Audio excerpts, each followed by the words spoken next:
question before us in this particular session is, what is life? What is its nature? And it's a challenging one, a challenging question. I'm going to give you the conclusion at the first, and I'm going to give you reasons for why I come to that conclusion. I believe that life is non-physical. Whatever it is something that isn't actually a physical entity. And I'm going to give you two sets of reasons. I'm going to give you some biblical reasons, first of all. Then I'm going to give you some non-biblical reasons for concluding that life is non-physical. First of all, the biblical reasons.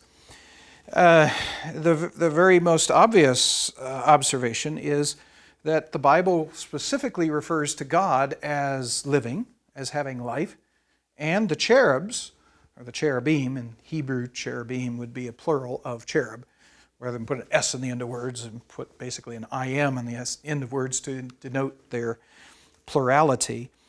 So we've got God and the cherubs as alive, but neither God nor the cherubs have physical bodies. They are in fact non-physical. So if God is alive and cherubs are alive, then at least their type of life is not physical. It sort of clues us in that perhaps all life is not physical.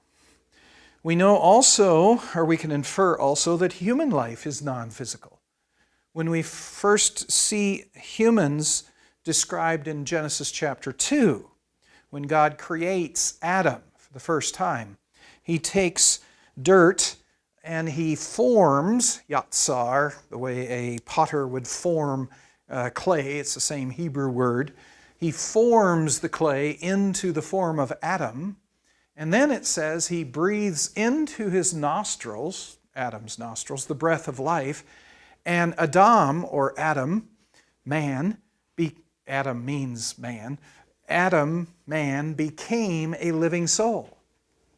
So apparently, just before God put life into him, the form of Adam was already there. Adam was already there. Adam became a living soul. Man became a living soul when God breathed into his nostrils the breath of life. That suggests that the physical body of man is one thing. Life is something that's non-physical that was added to Adam when God breathed into him the breath of life. So that kind of suggests that human life is non-physical as well.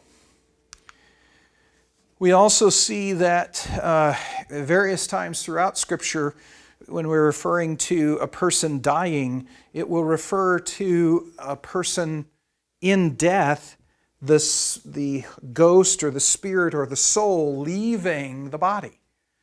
And the implication is that ghost or soul or whatever is actually representing the life of the body, leaving the body behind. So the body is a physical thing.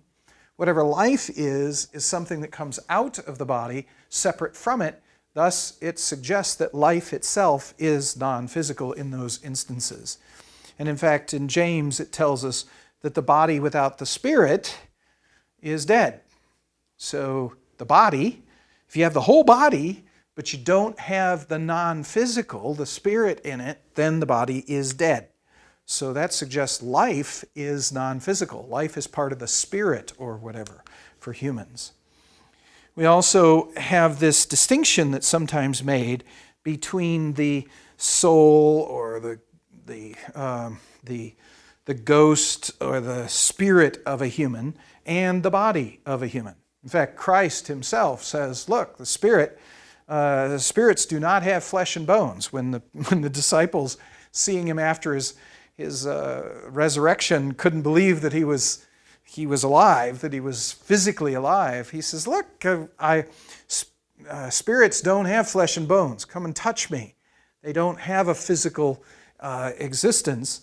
There's a distinction between the spirit of man and the body of man. The spirit of man is alive. The body of man is something separate. Again, suggesting that the human life, whatever that is a non-physical entity. We also have the implication in Genesis 1 and 2 that this is the case also for animals. If in fact it's the case for Adam, in Genesis 2:7 that God breathed into his nostrils the breath of life and man became a living soul. Remember that phrase, living soul, when applied to humans, is the exact same Hebrew phrase used in chapter 1 for animals. If, in fact, man plus something non-physical makes them alive, and they are nefesh hayim as a result, then other nefesh hayim stuff, like animals, probably also are composed of body and something called soul, something non-physical called soul. Now, in addition to the biblical reasons for suggesting that life is non-physical, biblical reasons that indicate that certainly God's life is non-physical, and angelic life is non-physical, it looks like animal life is non-physical and human life is non-physical, we also have some non-biblical reasons for suggesting that life is non-physical. They would include the following. The first is that death doesn't involve any physical change in the thing that's dying. Now, this is a little tricky because some people think, well, when a person dies, there is this exhale of breath, or there is a release of body fluids, or this sort of thing. Now, we need to distinguish between what happens because a person is dead versus what is actually life leaving the person. For example, we hold our chests out. In order to breathe, we actually expand our chest, creating a vacuum to pull in air so that we can breathe. If our muscles stopped working, then our chests would collapse and air would be expelled. And in that process, if a person dies and their chest relaxes because now they're dead, then air comes out of their lungs. The air coming out of their lungs is not death. It's the result of death. It's a distinction there. Likewise, we keep the urine in our bladders by muscles. And if you relax the muscles, the urine will come out of the bladder. So the urine coming out of a person as they die is not the life of the person coming out of the person. It is a consequence of the person having died and therefore releasing those things to the outside. So you need to distinguish that. If we carefully examine that sort of thing, we watch a person or an animal as they die. Let's say we have them on a scale. We're measuring their weight. Does the weight of an individual change at the moment of death? The answer is no. There's absolutely no change in weight. Is there a change in volume? For example, we could put the person underwater so that the water level indicates the volume of their body. And at the moment of death, does the water volume change? No, it does not. We can do this over and over again, and we get the same result that, again, we might relax the chest and let out some air and thus change the shape of the chest. But the death itself does not involve any change in volume.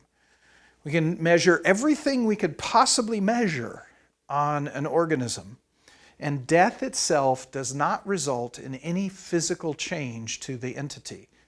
So that suggests that life itself is not physical.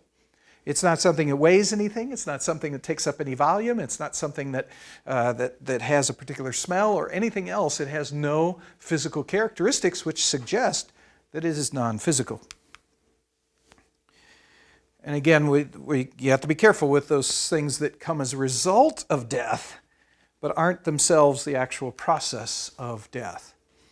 A second reason that we would be inclined to think that life is non-physical is just an intuitive one.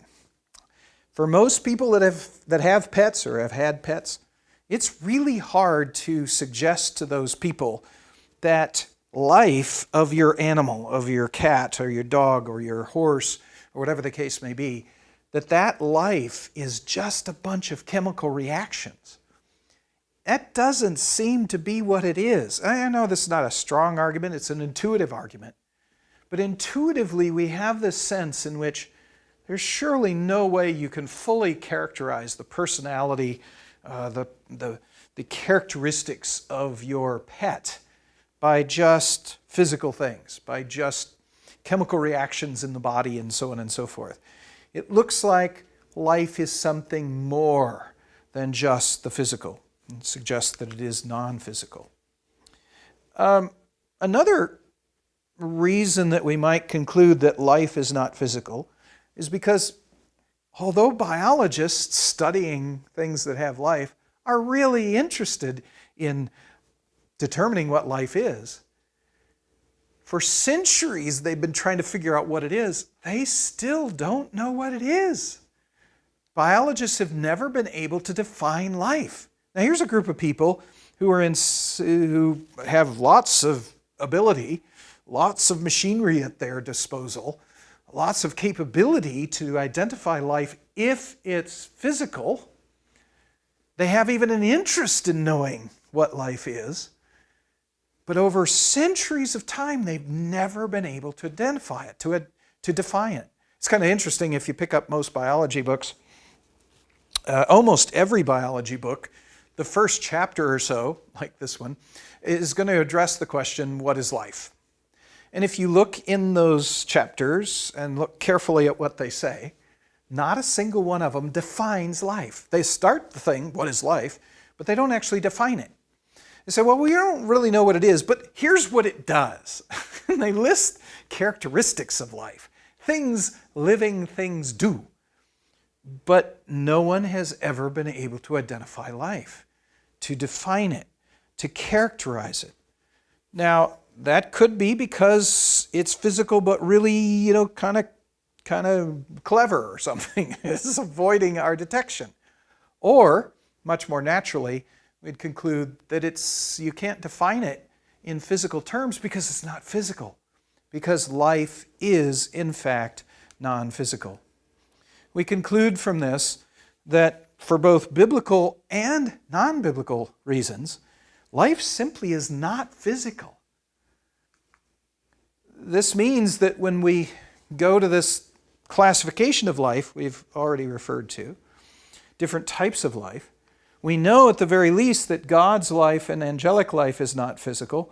I would further conclude that all these types of life are non-physical. Human life is non-physical, the animal life is non-physical, but I think even the life of plants, that biological life, whatever that is not physical. The life of bacteria, they seem to be alive, but it's not biblical life. It's what we call biological life, and I would suggest that biological life, like every other type of life, is non-physical in nature. Well, that creates an interesting dilemma for us. We're in a biology class. Biology is a science that's supposed to study the physical world. It's not supposed to study the non-physical world. And so I've referred to this briefly before, but we're going to hit this point one more time here. If all the types of life are non-physical, and biology can only study the physical, then technically, biology is not the study of life at all. Even though the term biology is derived from Greek words meaning life and basically the study of, thus the word seems to mean the study of life, biology is not really the study of life itself. Biology is the study of living things, of physical organisms that have life.